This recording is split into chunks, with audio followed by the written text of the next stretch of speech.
Olá, pessoal, tudo bem? Meu nome é Valdir Franzini e estou muito feliz de estar nesta primeira temporada junto com você no lançamento desse meu novo projeto Academia do Agro. A intenção disso é ter um meio de compartilhar com cada um de vocês experiências, depoimentos, conhecimento, não só meu, mas de vários outros parceiros, colaboradores, amigos e profissionais com dados e informações de qualidade da nossa área de atuação.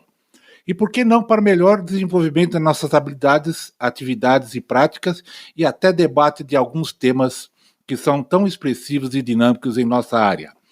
A Academia do Agro é o podcast para todos aqueles apaixonados pelo agronegócio e está disponível na plataforma Anchor.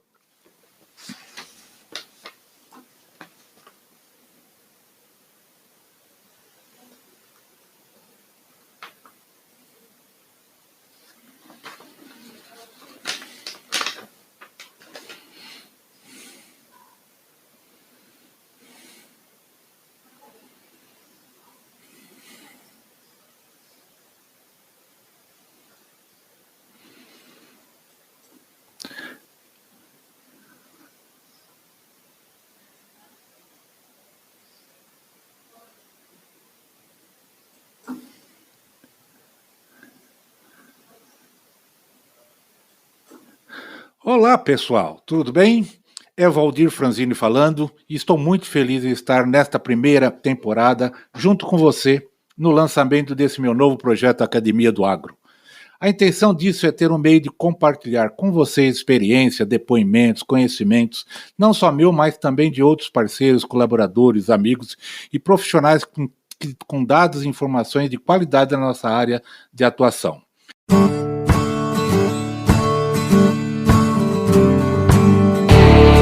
Olá, bem-vindo ao podcast Academia do Agro.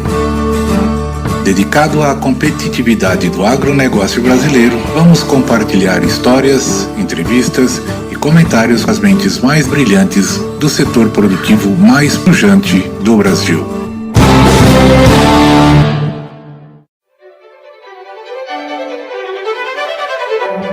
Ele nasceu em São Paulo, capital. Estudou regência musical na Unicamp e posteriormente cursou engenharia agronômica na Exalc, Piracicaba. Ele é um apaixonado pela profissão. Empreendedor nato, ele já trabalhou com pesquisa e desenvolvimento, consultoria técnica, trabalhou como representante comercial da Pioneer Sementes em Goiás, aonde com essas experiências teve uma imersão no cotidiano dos agricultores. Devido ao seu caráter empreendedor e inventivo, fundou a JACE. Atualmente é empresário destacado no setor agrícola, com inovações e tecnologias do gerenciamento preciso da dosagem de sementes ao monitoramento do plantio. Hoje multinacional, a sua empresa está presente na Argentina, Estados Unidos e em fase de inauguração na Europa. Próxima etapa, África do Sul, visando atender o mercado asiático. Em 2013, recebeu das mãos do presidente da República o prêmio FINEP como Inventor Inovador do Ano.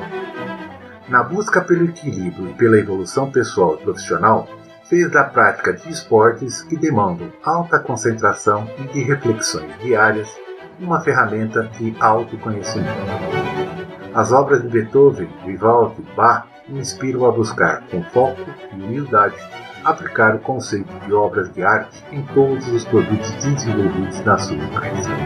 Hoje ele nos conta um pouco da sua história, sua evolução profissional e pessoal, seus estudos em Harvard, sua visão solidária e comunitária, sua paixão pela música clássica, entre outros atributos. Como o Zé conseguiu isso? Só ouvindo o podcast Academia do Agro para você saber. Vamos lá? Estamos ao vivo, meu amigo José Roberto Assi. Cara, em primeiro lugar, bem-vindos, obrigado aí pela sua disponibilidade, pela sua atenção. Para mim é uma honra muito grande contar contigo aqui nesse bate-papo do podcast da Academia do Agro. Esse é o nome correto. E para começar, eu queria saber de você o seguinte: me conte um pouco de você. Para mim é um prazer muito grande, eu espero usar esse podcast com bastante intensidade, né? Bom, eu tive vários eventos assim que marcaram bastante a minha vida. Primeiro foi quando com em torno de 5 ou 6 anos, eu fui sequestrado. Então, naquela época não era muito comum, chamava raptado. E eu fui raptado de bicicleta. Fiquei um dia sumido, né? E daí, isso me marcou bastante, porque eu consegui voltar, né?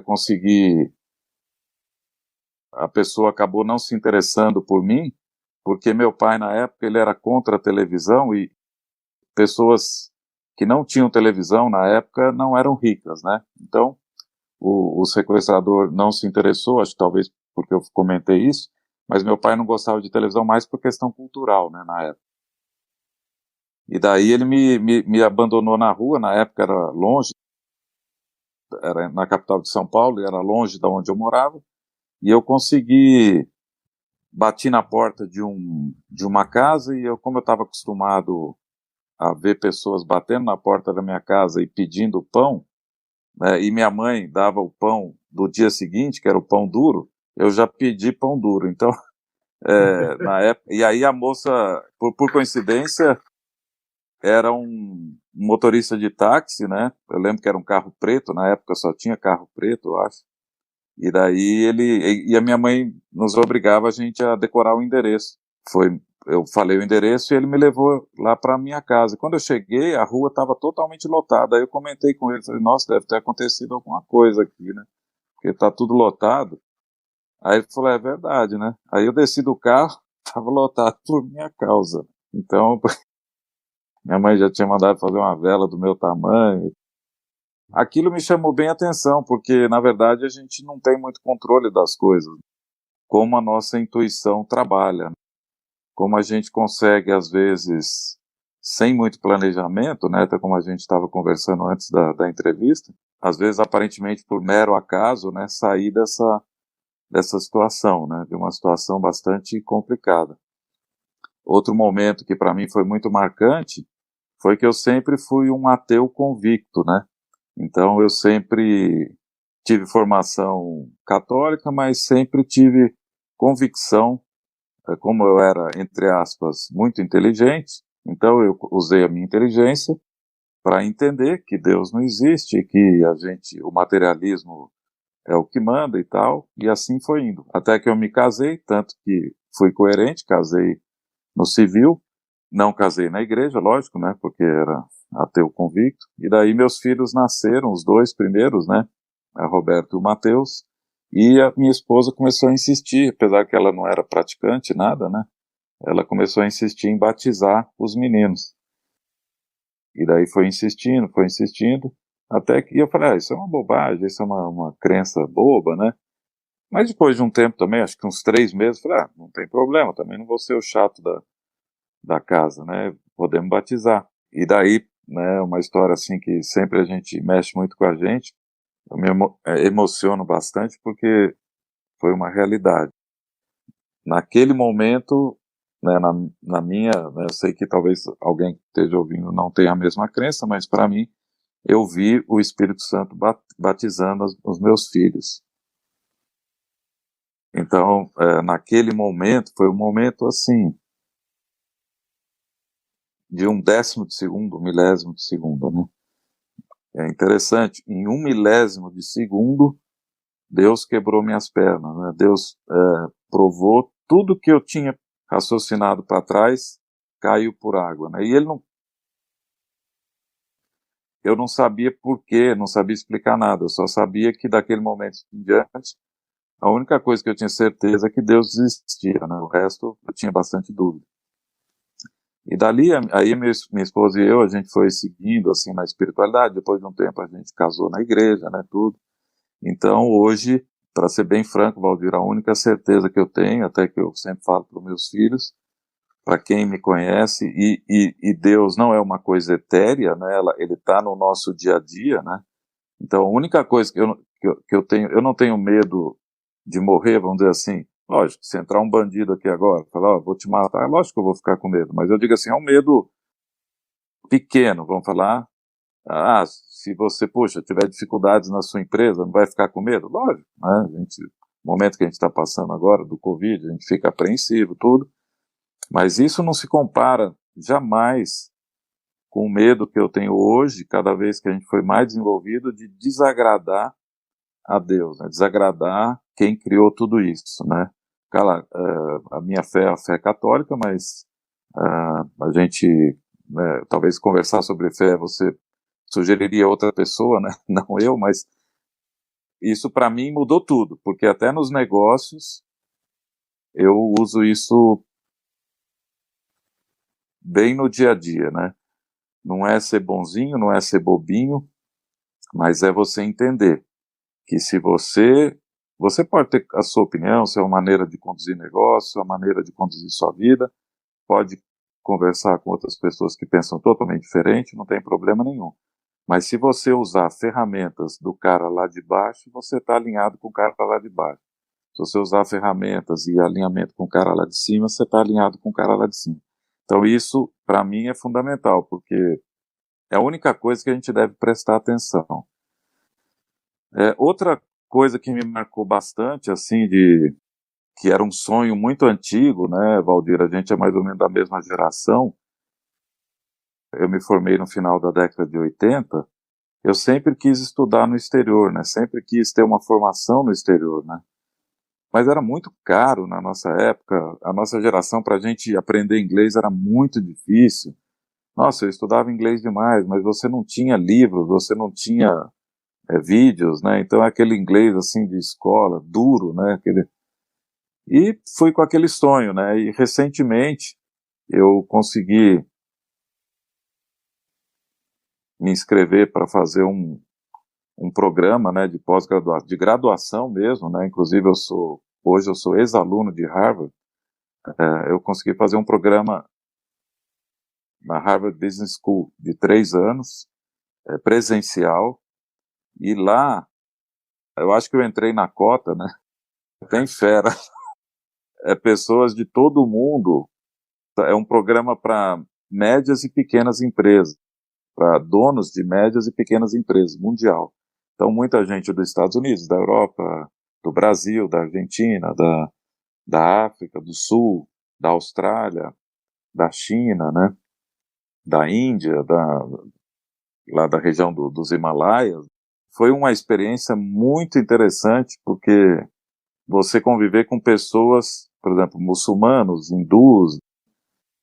Eu tive a oportunidade de cair, a gente tem um living group, Valdir, que eram 7 pessoas, e que moravam junto, a gente dormia lá dentro da universidade. E um dos caras que estava no meu living group era uma celebridade americana, e eu não sabia. E a gente ficou muito amigo, exatamente porque eu não sabia. Aí depois de um tempo eu falei, por que você tá tanta gente tirando foto com você? Aí ele falou, não, esquece isso aí, né? As meninas vinham bater foto, falei, comigo? Não, é com ele ali. A gente vê, né, com uma pessoa tão... Hoje até, inclusive, nesse momento, ele é do conselho do presidente Trump, né, para sair da crise do Covid, né? Mas um cara de uma simplicidade, né? No final do programa que eu fui saber quem ele era, né? Então, assim, isso tudo marca a gente, né? Realmente a oportunidade de conhecer pessoas que fizeram bastante diferença, né? Quem que é o colega? Quem que era? É o Wolfgang Puck. Ele é um chefe de cozinha, né? Muito famoso nos Estados Unidos. No Brasil ele é pouco conhecido, né? Ele, até recentemente, a semana passada, ele apareceu numa entrevista com o Trump, lá daquele grupo de assessoria para sair da pandemia, né? E ele, enfim, são experiências que marcam bastante. Acho que, de alguma maneira, acho que respondi sua pergunta, né? São algumas coisas marcantes, né? Entre outras. Beleza. Né? E na sua trajetória profissional, Zé? Tu se formou, tu veio para... Como é que você veio para Goiás? Como é que foi sua passagem com a Pioneer? O momento de decisão e o que levou você a empreender hoje com a JACE e a desenvolver esse novo caminho? Como é que foi esse trajeto? Então, é interessante, porque eu vim trabalhar aqui na Nomura Brás, em Caldas Novas, que era do grupo da Nomura Securities. Era um grupo gigante, na época maior até do que o Citibank. E eles tinham uma fazenda experimental em Caldas Novas. E eu tinha mais outras 2 oportunidades de emprego, porque alguns meses antes de eu me formar, minha mãe perguntou, né? Você vai para onde? Né? Eu falei... Você se formou aonde, Zé? Eu me formei na Exalc, né? Assim como você, né? Lá na USP, em Piracicaba. Na verdade, eu entrei em 80, mas eu saí em 87, porque, na verdade, Valdir, eu parei 2 anos para estudar música, né? Então, eu fiz música na Unicamp, fiz 2 anos de regência, e daí, quando eu voltei, a agronomia já era 5 anos. Então, e eu atrasei também 6 meses aí, questão de matérias e tal. Aí você optou pela Nomura Brás. Então, aí eu optei pela Nomura Brás porque era pesquisa e desenvolvimento. A proposta deles era criar um pacote tecnológico para o Cerrado. E aí eu fiquei muito empolgado. E o escritório deles era na Avenida Paulista. Mas é interessante notar, Valdir, que eu não fui escolhido porque eu era formado pela Exalc, da USP, porque eu era um cara muito bem preparado. Eu fui escolhido porque o presidente lá da Nomura Brás, ele fez a pergunta assim, agora eu vou fazer a pergunta que todo mundo desiste. A fazenda é lá em Caldas Novas, Goiás, né? Você está dentro ou não? Aí eu falei assim, olha, não tenho a mínima ideia onde que é esse lugar, mas eu estou dentro, eu aceito. E aí ele falou, então tá, e apertou minha mão na hora, estou dentro. Aí eu visitei Caldas Novas, confesso que quando eu fui até Uberlândia, de lá, o diretor, um japonês também, me pegou lá de carro. A gente, quando passou a fronteira, em Corumbaíba, eu confesso que eu dei uma desanimada na época, né? Eu falei, nossa, isso aqui é o fim do mundo. Mas aí, a hora que chegou em Caldas Novas, era uma cidade turística, apesar de 8 mil habitantes na época, já tinha um pouquinho, assim, de mais movimentação social, né? Porque Corumbaíba é triste, né? Mas o projeto era muito interessante. Então, lá nós fizemos... Foi muito interessante essa experiência, porque eles davam bastante liberdade para criar esse tal pacote tecnológico. Então, Valdir, eu lembro em 87 que eu vim para cá, em 88, 89, nós fizemos a adubação a lanço, porque eu cronometrei o plantio e percebi que a maior desperdício no plantio era carregar adubo. E tinha um trabalho do CPAC que indicava que a lanço ou na linha você poderia fazer uma boa fosfatagem, né? Na época não tinha diferença de produtividade. Então, até era aqueles trabalhos do Alfredo Scheidt, né? Alfredo Scheidt, lá de Lavras. Exato, dos primeiros pesquisadores do CPAC. E a gente fez cultivo mínimo e plantio direto, espaçamento reduzido de milho. Nós fizemos com 32, 38, eu lembro, o Toneto, na época, o representante da Pioneer, visitou, deu um aumento de produtividade bastante significativo, só que na época não tinha, assim, era muito jovem, né, não tinha essa noção de que poderia criar uma boca de milho para colher espaçamento reduzido, né, mas outra coisa que a gente descobriu, nós plantávamos soja muito precoce na borda. Nós fizemos teste porque era indicada para controle de percevejo, né? Porque a precoce amadurecia mais cedo e daí atraía os percevejos mais cedo. Só que nós descobrimos que uma soja da FT, ela não só atraía percevejo, como atraía lagarta também, porque ela tinha uma coloração diferente, uma coloração mais clara, de um verde mais claro. Então, aí a gente foi estudando essas técnicas. Outra coisa que a gente percebeu, que aquele inseto, o Dorula tapes, né, a tesourinha, comia ovo de lagarta, né? Tudo isso depois veio a ser publicado, né? Então outra coisa que eu descobri na época, até por isso que eu acabei virando representante pioneiro, nós fazíamos uma série de testes comparando variedades, né, híbridos de milho, e quando eu comparava lá 30, 35 variedades, 6 da Pioneer, por exemplo, entre as 7 primeiras estava 6 Pioneer. Aí eu comecei a falar, mas por quê, né? Aí comecei a pesquisar e tudo e vi que era realmente uma empresa líder mundial de tecnologia e tal. E daí, por causa disso, eu achei muito interessante depois sair da Nomura Brás e passei a ser representante da Pioneer.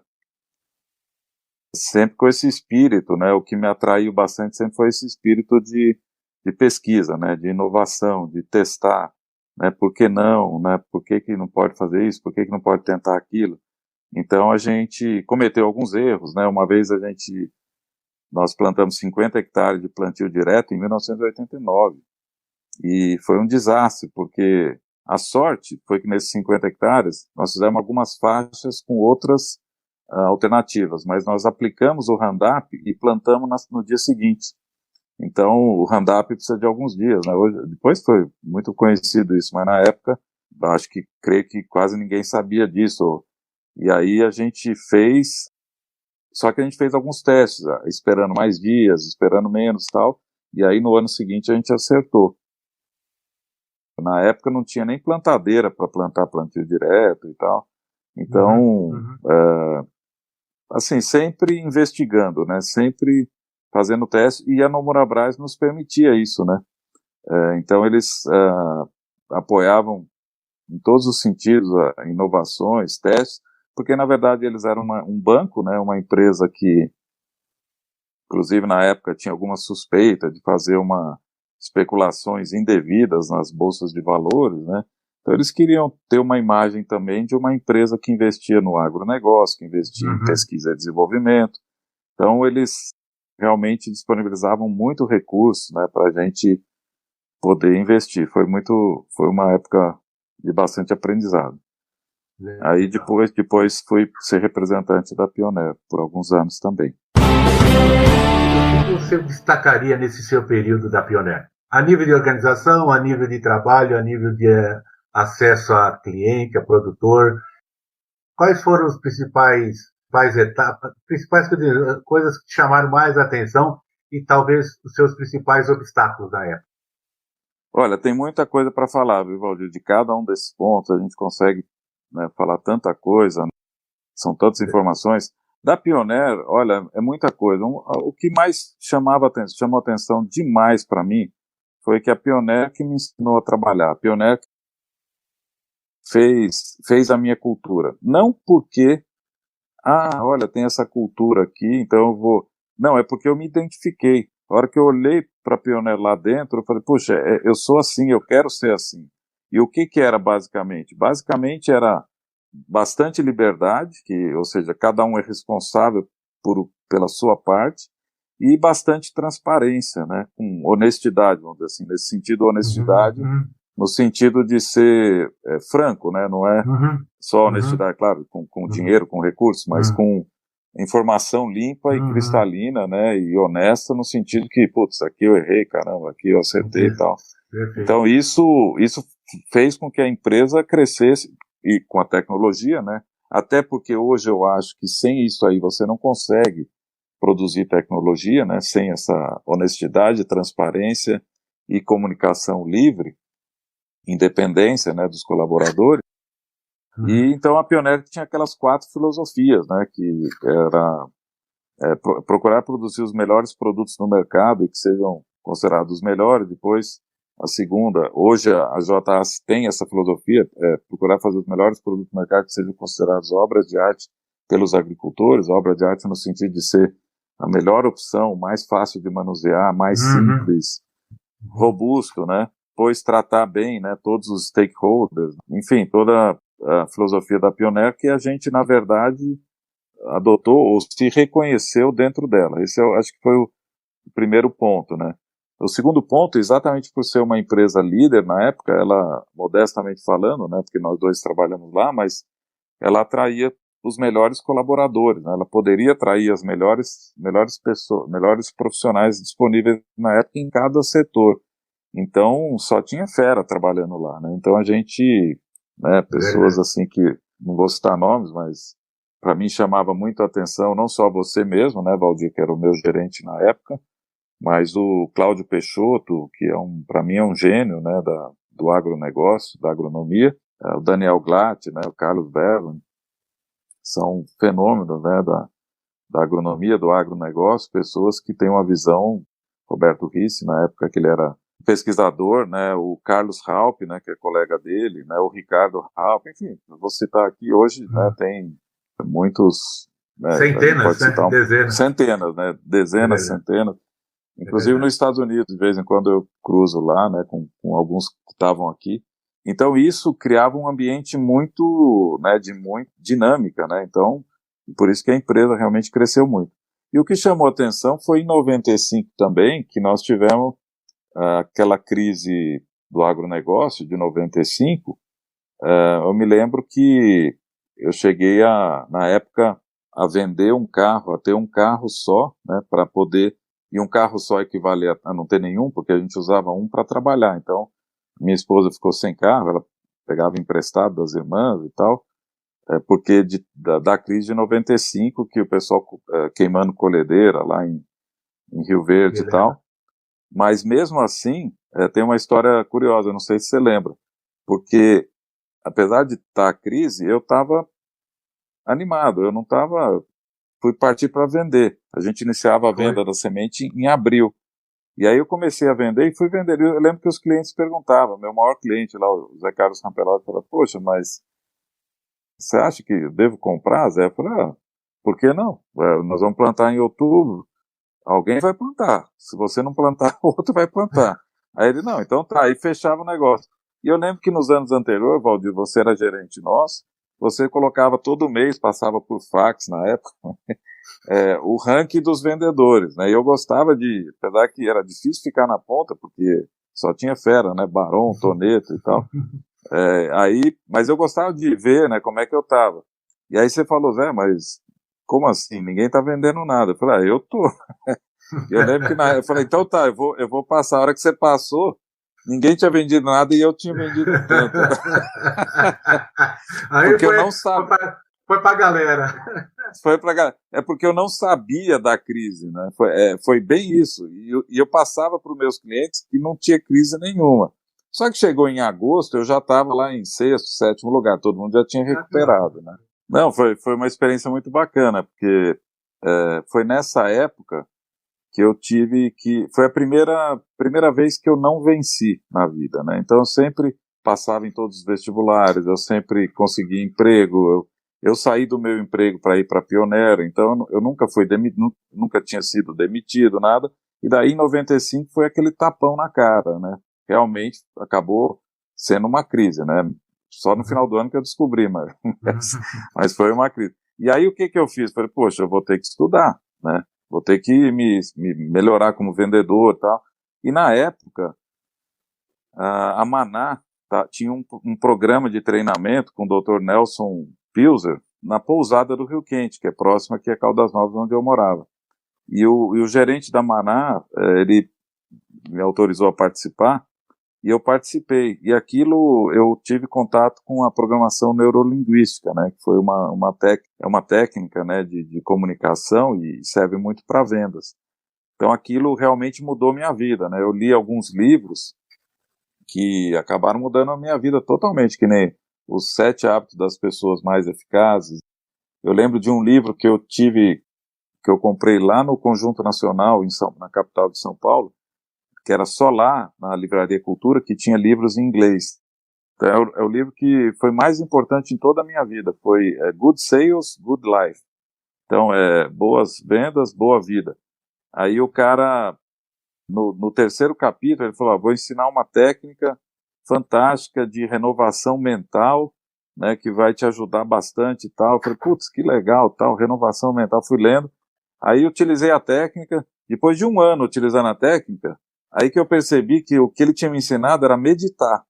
Se ele tivesse falado, vou te ensinar a meditar, eu falei, vai plantar batata, cara. Eu vou ficar meditando. Não tenho tempo para isso. Eu não tenho tempo para isso. Ele me ensinou a meditar e a visualizar o futuro no sentido técnico, né? Não é uma meditação religiosa, mas é uma meditação técnica. Ou seja, do mesmo jeito que você faz uma caminhada, você faz uma corrida, você pratica um esporte, você também tem que cuidar do seu cérebro. E a meditação é uma baita de um exercício cerebral. E aí, praticamente, mudou minha vida totalmente, porque nessa época eu fumava, eu bebia, vamos dizer assim. Eu falava assim, eu era gado solto no pasto, ou seja, hoje eu quero beber uma cerveja, vamos beber e tal. Não tem nada contra, mas assim, eu digo, eu não tinha disciplina, não sabia o quanto aquilo, será que eu devo beber ou não agora, ou enfim, fumar, por exemplo. E aí eu usei toda essa técnica para me treinar. Comecei esse treinamento e depois de 2, 3 meses eu iniciei um programa. Eu parei de fumar, parei de beber 2 anos e comecei a fazer exercício físico no mesmo dia. No mesmo dia eu tomei essas 3 decisões. E eu lembro que foi até engraçado que o dono da revenda que eu trabalhava em Catalão, eu falei, eu fiz essas 3 coisas. Ele falou, foi quando? Eu falei, foi hoje. Aí ele falou, mas rapaz, vai plantar batata pra você hoje? Amanhã você vai voltar a fumar. E realmente eu estava tão decidido que eu nunca mais voltei, né? Eu nunca mais voltei a fumar. Parei de beber uns anos, aí depois a gente volta, assim, um vinhozinho, uma coisa mais light, mas comecei a meditar e a fazer exercício físico, que eu faço até hoje. Agora mesmo, hoje cedo, eu dei uma corrida de 4 quilômetros. Então isso tudo mudou totalmente a minha vida, porque a meditação, ou a renovação mental, ela é muito importante, ela aguça a sua intuição, né? Então você consegue intuir muita coisa, assim, para onde você deve ir. Tem dia que eu acordo assim, eu preciso fazer isso, eu preciso fazer isso, eu preciso fazer isso, e eu vou atrás, eu falo, eu tenho certeza que eu tenho que fazer. E aí a gente vê que aquilo fez toda a diferença, né? Então, assim, até essa conexão espiritual, né? Eu já tive, depois daquele evento que eu falei, eu tive várias outras, assim, tenho muitas, assim, são experiências espirituais fora do normal e que são para mim muito reais, né? Porque provavelmente, hoje que a gente tem celular, a gente entende isso, né? Ou seja, telepatia, comunicação universal. Eu acho que isso é bem razoável entender que exista. Não é nada até muito místico, apesar que a gente tem uma compreensão limitada. Então, para mim, isso é muito normal, muito normal. Tanto que eu tomo decisões, às vezes, Valdir, até decisões de negócio. O meu filho estava brincando comigo esses dias, falou, uma decisão que eu tomei, né, de perdoar até uma empresa americana que nos fez um mal aí, eu perdoei e falei, não, vamos esquecer isso. Aí o meu filho estava brincando, falou, você vai chegar no conselho de administração lá da empresa e falar, isso aqui eu perdoei. Falei, tá. Então, essa é a técnica de gestão, né? Isso aqui fica por conta de Deus, né? Então eu falei, não, filho, é isso aí. Só que é o seguinte, quando você está alinhado com essas coisas, não é ser bobo, não é ser, vamos dizer assim, exagerar, fazer um papel, né? Eu cobro muito. A palavra que eu mais falo dentro da empresa, que eu mais gosto de falar é não.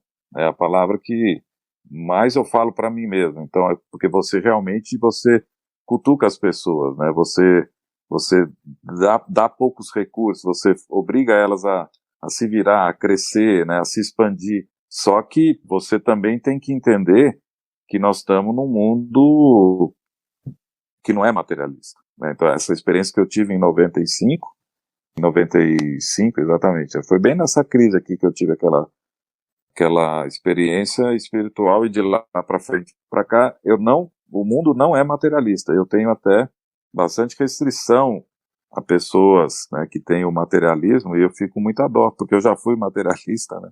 E sei que não é legal, porque você não consegue entender o mundo do jeito que ele realmente é. Existe, claro, parte material, tem que ser cuidado, sem dúvida, mas o mundo não é materialista definitivamente. Então, 1 mais 1 não é 2. Até para você tocar uma empresa, por exemplo, eu já lancei um produto que eu imaginei que ia vender 1.000, no máximo 2.000 unidades por ano, e hoje nós estamos vendendo 30.000.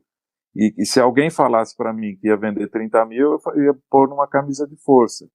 Então você não consegue prever. Pioneer, voltando ao assunto que a gente estava, em 96 teve uma outra experiência muito interessante, que foi a experiência da Pioneer cometer um erro lá na fábrica e a gente ter sementes de baixa qualidade da noite para o dia. Na época o milho de verão era o mais plantado, a gente plantava em outubro, e em setembro a Pioneer nos comunicou que o 3041, que era o híbrido mais vendido na época, tinha um problema de qualidade. Alguém me disse quem poderia prever isso? Agora, e nós na época, você era o nosso gerente, nós tínhamos 12 ou 13 representantes, 3 botaram o rabo entre as pernas e ficaram escondidos dentro de casa. E os 9 foram para a briga. E aí a gente conseguiu passar por isso. Então, a reação que você tem em cima das circunstâncias é que manda. E isso aí não tem nada mesmo tendo planejado, mesmo sendo uma empresa muito organizada, isso acontece. Então, hoje no coronavírus, essa crise aí que nós estamos vivendo hoje, é o que está acontecendo, né? A última coisa que eu vou fazer é ficar parado, né? Então, nós temos que reagir, temos que com muita serenidade, muita humildade, muita calma, né? Mas com muita energia, né? E botar para quebrar. Então, assim, você estando do lado certo, você comete erros. O lado certo que eu falo não é o lado, por exemplo, se essa semente deveria estar com mais temperatura, com menos temperatura, ou se, no caso aí, o vírus vai ser combatido com A, B ou C. Mas está do lado certo de realmente estar ligado o cara lá de cima e não o cara lá de baixo. Isso aí que faz toda a diferença. Você pode até pensar, ter uma estratégia diferente. Eu sou mais socialista, eu sou mais comunista, eu sou mais... Comunista não, mas socialista ou mais capitalista, mais de direita, mais de esquerda. Eu acredito que a empresa deve ser mais centralizada. Eu acredito mais em delegação.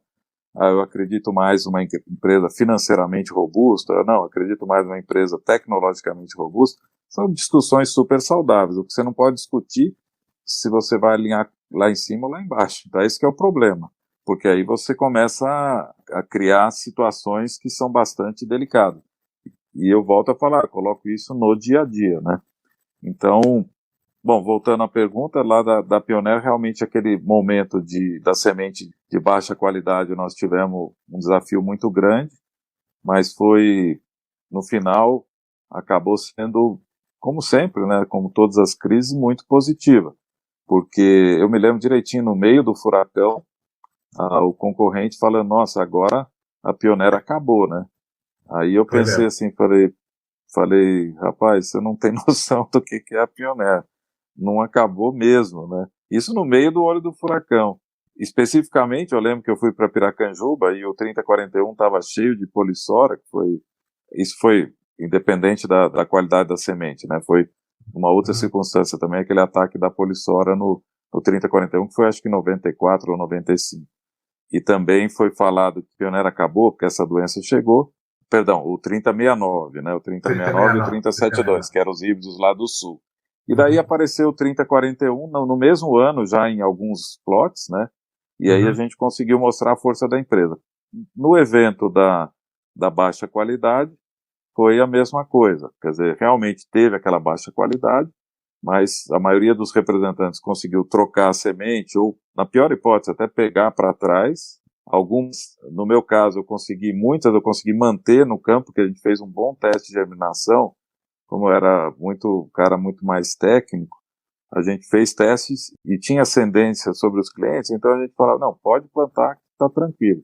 Alguns a gente trocou a semente, porque eu tinha muito cliente em Catalão, onde poderia usar híbridos da região sul, então trocamos o 3041 por 3069, 3072, até o 3081, que era pouco vendido, e aí a gente conseguiu resolver o problema. E no ano seguinte a Pioneer estava muito mais forte, porque o cliente tinha percebido que é uma empresa que pode errar, como qualquer outra, mas no erro ela se comportou muito bem, não deu prejuízo para ninguém, cuidou de todo mundo. A hora que teve que buscar um lote de volta, infelizmente, melhor buscar do que deixar plantar, e aí ela ficou muito bem. E vou mais longe, foi exatamente em 96 que nasceu a J-Ace, né? Então, em cima desse problema, teve um cliente nosso lá, o Chico Godoy, que eu troquei a semente dele. Então, em vez de usar o 3041, eu trouxe o 3082, né? O 3081, não lembro o nome agora. Tem o 3069, o 72, acho que era 3081. E aí, na época, Valdir, a gente tinha uma rotina, ou seja, em agosto a gente entregava semente, final de agosto a gente visitava as plantadeiras, olhava linha por linha como é que estava o raspador, tudo, recomendava, falava, essa plantadeira aqui você troca os raspadores e tal, daqui a semana que vem eu venho, e aí a gente deixa o disquinho, faz a regulagem, porque a maioria das plantadoras eram de disco, né, e daí em setembro a gente fazia outra visita e tal. De repente, era final de setembro, esse cliente tinha pivô, tinha irrigação, e a semente chegou da carreta, eu lembro, descarregando a carreta, eu tive que ir escolhendo o disco e regulando a plantadeira e plantando, e o cliente, isso eu já estava 15 dias trabalhando sem parar, e o cliente conversando ali, puxando papo, né? Me desconcentrou. O que aconteceu? Eu cometi um erro. Eu regulei errado a plantadeira naquele pivô. Eu lembro que eu escolhi o disco verde, oblongo, né? E não ficou legal. Aí o cliente simplesmente falou para todo mundo que a culpa era minha, e era mesmo. E aí eu lembro que o Benício, que era o agrônomo, ele falou: Zé Roberto, você errou. Eu falei: Benício, eu errei. Então eu vou voltar lá, corrigir. Por sorte era só o pivô, daí na área de sequeiro ficou ok. Agora você imagina a dor que era de você. A gente era tão caprichoso, aquela rotina de começar em agosto, regular as máquinas, tudo certinho, e cometer um erro dessa magnitude, acho que eram 110 hectares, ficou falhada agora, né? Aquilo era uma dor imensa. Então eu lembro que eu estava dirigindo a minha caminhonete, era uma S10, eu lembro que eu tinha acabado de comprar, porque a gente tinha acabado de sair da crise de 95, isso era em 96, e aí eu falei: não, tudo bem, eu tinha feito já aquele curso de programação neurolinguística, né? Falei: tudo bem, eu aceito essa dor, só que essa dor vai ter que me dar lucro. Então, sentindo uma dor no coração, assim, muito forte, porque, putz, um erro desse, caramba. Tinha a justificativa toda de 15 dias trabalhando direto, o cliente falando ali, descarregando a semente na hora, tá ok, mas tinha errado. E o erro tinha sido meu. Então, isso é uma dor horrível. Essa dor vai ter que me dar um lucro, né? Eu não posso sair daqui no prejuízo. E daí eu fui para casa, peguei um dosador convencional de disco, uma caixa, né, de semente de disco da plantadeira, e abri um visor para eu enxergar. Falei: eu vou enxergar lá dentro, porque aí eu posso nunca mais cometer esse erro. Eu vou estar sempre olhando lá se está dando duplo, falha, se o disco está correto. Só que a hora que eu abri, vi que o buraco era bem mais embaixo, muito mais problema. Isso, aí acabou o plantio, outubro, novembro. Início de 15 de novembro a 31 de dezembro, eu desenvolvi o dosador, aquele mecânico, lá no fundo de quintal da minha casa, que a gente lançou logo no ano seguinte, chamava Kit Selector, e que hoje é um fenômeno de vendas, que é o titânio, né? Hoje nós estamos vendendo 30 mil titânios no Brasil por ano. Hoje é o dosador mecânico mais popular do Brasil, e agora até está indo para a África do Sul. Tem muito titânio na África também, e está entrando na Argentina também. A crise, né, de 96, com a qualidade de semente, nos ensinou muita coisa, e pôs a Pioneer até num outro patamar, em 97, vamos dizer assim, e foi ali que nasceu, né, a J-ASC, que na época chamava Apollo, porque depois mudou para a J-ASC, porque eu tive a visão de que ela seria uma empresa global, então a Apollo não ia rolar, né, porque é um nome muito comum. E aí eu quis achar um nome que fosse diferente, e aí o meu próprio nome, né, sobrenome, poderia, com certeza seria diferente, né. A princípio eu queria ACE só, mas tinha uma empresa alemã que tinha um produto que chamava ACE, então então vamos pôr J-ASC, que aí fica bem diferente, a gente pode proteger no mundo todo. Então, e mais interessante ainda, Valdir, eu tenho isso documentado, né? Eu consigo provar essas coisas. Em agosto de 96, eu escrevi, foi no dia, acho que 8 de agosto, tem até a data, está escrito lá.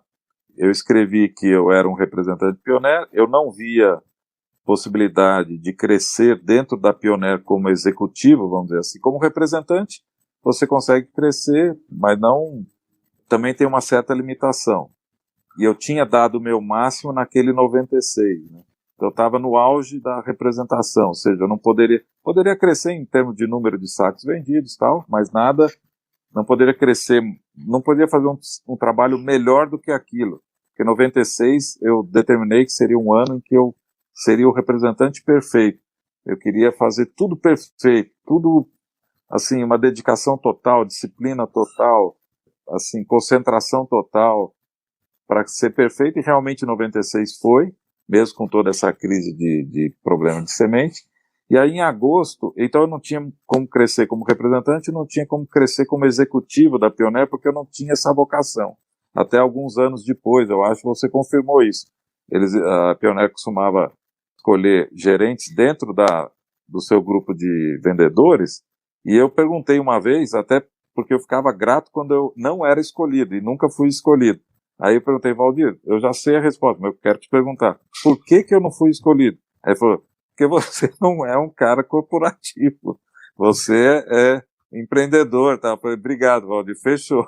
Porque eu tinha um medo terrível então de ser escolhido.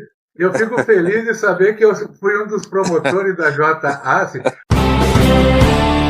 É uma pergunta final, até por causa do nosso tempo, mas com certeza eu quero contar contigo aqui em outros momentos, em outros bate-papos, que nós temos, como você disse, o nosso campo é vasto. O futuro do agronegócio está na conectividade, na tecnologia? Você concorda com essa afirmação? O que está sendo feito hoje para isso acontecer? Concordo total. Eu vejo que o futuro do agro, na área que eu atuo, que seria plantadoras ou máquinas agrícolas, é na automação.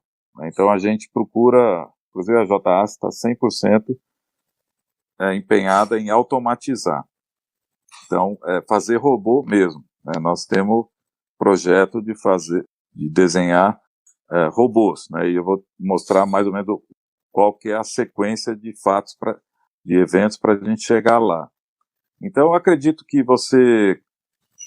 com o tempo, a gente vai ter tecnologia para automatizar as plantadeiras, e aí elas vão estar conectadas, e então você vai poder controlar remotamente esses robôs e trabalhar 24/7, né? 24 horas por dia, 7 dias por semana.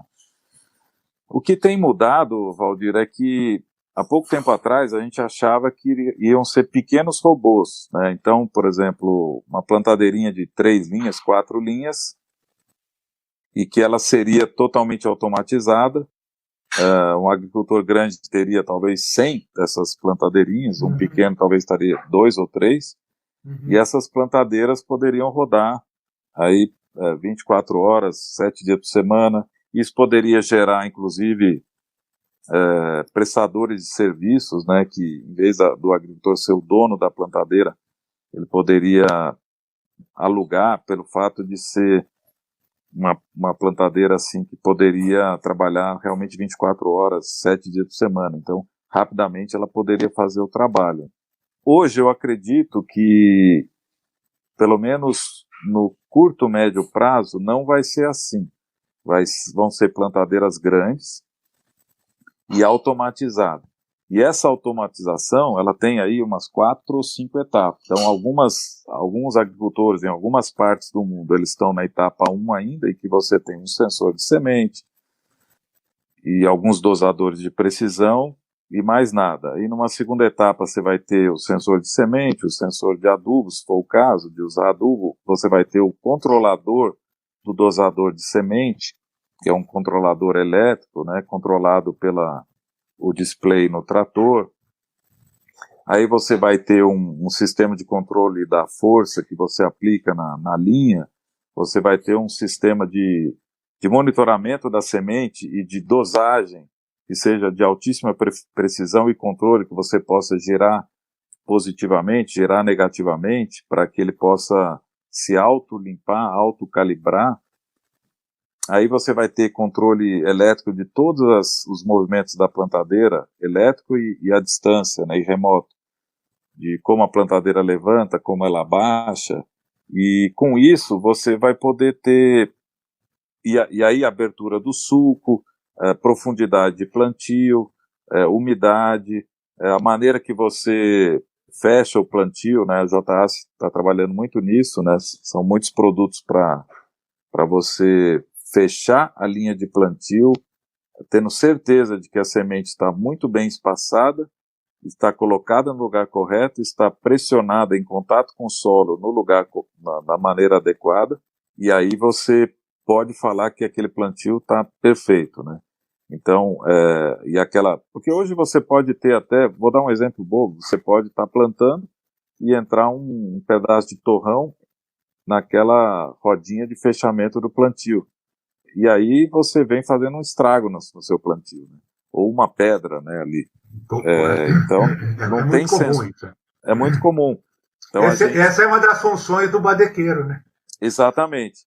Só para você ter uma ideia, Valdir, a gente até está patenteando mundialmente um sensor e um atuador para evitar isso.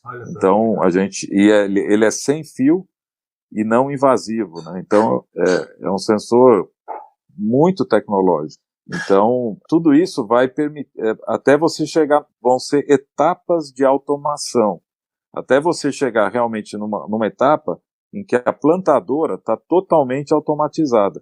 E aí o trator estar automatizado, ser um robô, não é difícil, hoje até já tem disponível, porque aí é só andar na lavoura. Um outro ponto, Valdir, que está chamando muita atenção nessa parte de automação, robotização do plantio e de outras atividades, né, pulverização, colheita e tudo, é a questão do aonde você vai pisar na lavoura. Então, uma vez que você automatiza, você pode organizar a maneira que você vai, aonde você vai pisar e como que isso vai ser organizado nas várias etapas do processo de plantio até a colheita. Então isso está sendo muito debatido. Eu tive até no final do ano passado 2 vezes, no mês de novembro eu tive 2 vezes na Europa, uma na feira de Hannover, tive conversando com o Michael Horsch, que é fundador da Horsch, o Abe, que é o CEO mundial da Trimble. Depois, uma semana depois, nós encontramos em Roma, num evento da Trimble. A gente conversou com outras empresas de drones, e aí tem esse entendimento, né, de que a robotização é uma verdade, mas não vai ser vai ser inicialmente vai continuar com máquinas grandes ou do tamanho adequado para cada agricultor hoje, em várias etapas, e que dentro dessas etapas, até chegar, ainda está longe de chegar na automação total, né, que seria trator robótico e a plantadeira robótica, e cuidando da onde que pisa, né? Então isso, eu acho que foi um bom discernimento que a gente entendeu que seria o ideal. Existem empresas, inclusive uma brasileira, a Solinftec, que até está investindo em Purdue, né, no estado da Indiana, nos Estados Unidos. Ela vai fazer, é uma candidata séria a realmente ter o Big Data, né, o Big Data, que é ter as informações de todo o processo produtivo do agronegócio. Uhum. Só que tem uma perna faltando aí. Então, essa empresa ela é alavancada por investidores do Uber, né? Isso é interessante, porque esses caras têm softwares para controlar o Uber que seria muito fácil de serem aplicados no agronegócio. Só que a perna que está faltando, tudo bem, ok, mas quem que vai abrir o sulco e fechar o sulco da maneira adequada? Tudo bem, eu tenho o Big Data e tal, mas e o resultado em si? Não adianta eu ter um Big Data que o meu plantio não está bom, né? A JAS e outras empresas, são muito poucas, né, no mundo. Na verdade, hoje eu vejo a JAS e a Precision Planting, né, investindo nessa área. Algumas, talvez a Dawn Equipment, lá dos Estados Unidos também, são poucas, alguma outra que eu tenha esquecido, mas tem algumas outras empresas, talvez menores, que estão também entrando nessa área, mas quem que vai investir na parte mais difícil até e mais grotesca desse processo, ou seja, da plantadeira para baixo. Tocar a terra, abrir o sulco em porque aí envolve várias situações, né? Por exemplo, tanto que existem plantadeiras que vão bem no Paraná, não vão bem em Goiás. Por que uma marca de plantadeira vai bem num lugar, não vai bem no outro? Então existe a maneira de abrir o sulco, a maneira de fechar o sulco, para que você tenha um bom plantio. Não adianta você ter o controle se você não tem um bom plantio. Então, eu acho que vai ter uma associação do Big Data com todo esse aparato robótico, né, de controle, atuadores e sensores, para que o plantio seja o melhor possível e que possa passar informações para o Big Data para que ele possa aí sim tomar informações reversas, ou seja, começar a falar assim, peraí, aquele híbrido tal, plantado naquela profundidade, quando o nível de umidade é XYZ, na data tal, a melhor condição de pressão na linha de plantio é a pressão Z. Então aí você começa a ter um Big Data, realmente informações que o agrônomo não vai ter condição, porque tem que ter milhares ou milhões de dados para você poder, aí com o dado, voltar, falar assim, ó, você que está plantando, Valdir, você está plantando lá em Rio Verde, na sua chácara lá, esse híbrido, nessa condição tal, a sua pressão na rodinha tem que ser um pouquinho maior. E aí ele vai te ajudar, e aí vai gerar mais dados que vão confirmar mais ou desconfirmar, né, ou atualizar aquela informação da pressão na rodinha. Então isso é um mundo maravilhoso que ainda está longe, né, mas que a gente está avançando nesse sentido. Não tem volta. O plantio vai ser feito com robôs. Isso aí não tem como voltar, né? Isso é bem factível e vai ser... Já está acontecendo, parcialmente, como eu falei, são etapas, né? E uma hora vai chegar na etapa final, que é totalmente robotizado. Última pergunta desse nosso primeiro episódio, de muitos que virão com certeza. Uhum. Te pergunto, se você tivesse uma bola de cristal, pudesse descobrir uma coisa sobre o futuro da sua vida, o que seria? Até, Valdir, na outra pergunta, eu não sei se eu finalizei uma coisa interessante, que em agosto de 96, caracterizando a Apollo, na época, hoje JAS, alguns meses antes, um ano, ela foi aberta, na verdade, no ano seguinte. Então, se você ler esse texto, lá está escrito, vou construir uma empresa assim, essa... não era que estava escrito empresa de plantadeira, tudo certinho, mas uma empresa que tivesse uma tecnologia, que a tecnologia fosse realmente boa, uma empresa que não precisasse de muito dinheiro para investir, porque eu não tinha, que fosse realmente, honestamente positiva para o agricultor e tal. Então, na verdade... O seu futuro ontem, você já escreveu hoje. Já escrevi hoje. E o amanhã? E às vezes, até eu falo assim, às vezes, na verdade, Valdir, 15 anos atrás eu fiz um curso de inglês de 2 anos, mais ainda particular, era ao sábado, e eu lembro que o professor perguntava, Zé, mas você fala já dentro da escola, né? Se eu fosse para os Estados Unidos, eu não falaria fluentemente, mas a nível de escola, ele fala, você já fala fluentemente, por que você está ainda estudando mais e tal? Eu falei, não, é porque eu quero ter uma empresa que seja global, né? Aí ele falou, é? E onde que é a sua empresa? Não, é aquela ali, aquela portinha ali na esquina, tá? Aí ele dava uma risada e falava, tudo bem, né? Cada doido com a sua... Mas é porque eu sabia que a gente... É porque, assim, assim, é intuição. Na verdade, o importante é você jogar o jogo correto e não tentar prever o futuro, né? Mas é mais importante ainda sonhar com o futuro. Eu acredito que... Vou falar uma bobagem aqui, Valdir, mas é uma coisa que eu acredito muito. Está ligado à maneira que eu me reporto no dia a dia. Quando eu estudei no Colégio Santa Cruz, em São Paulo, era um colégio muito inovador, e a gente tinha aula de filosofia. E eu tinha aula com o professor Flávio de Jorge, que até faleceu recentemente. Ele fumava um Continental sem filtro no meio da sala. E como ele não fazia chamada, não ficava ninguém. Todo mundo vazava, ficava eu e mais 4 caras. E ele dava cada baforada com aquele Continental sem filtro, que era uma coisa assim sensacional. E o Flávio de Jorge me apresentou várias coisas, entre outras coisas, a carruagem de Platão. E na época, quando ele falou da carruagem de Platão, eu falei, uau, agora esse cara... Agora viajou, meu. Agora viajou. Só que, na verdade, o conceito da carruagem... Porque Platão não era bobo, né? O conceito da carruagem de Platão é muito interessante, que é assim, você tem vários destinos, né, segundo ele. São essas carruagens que passam no universo, lá em cima. Você está aqui na Terra e as carruagens estão passando lá em cima.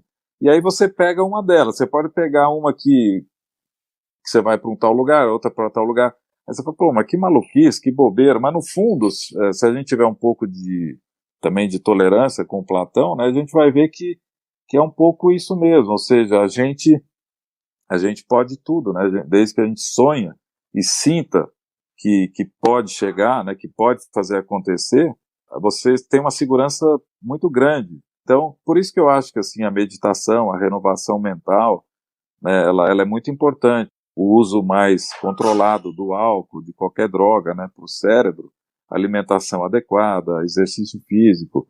você também procurar, assim, limitar, assim, sentimentos negativos como ódio ou cor, né, falta de perdão, isso aí tudo faz parte de um pacote para que você esteja apto, brincando, né, a pegar a melhor carruagem de Platão possível, né, ou então, né, então eu vejo assim, hoje o meu sonho é finalizar a globalização da JAS, né, a gente já tem uma filial nos Estados Unidos, agora estamos abrindo outra na Argentina, já está começando bem na Argentina.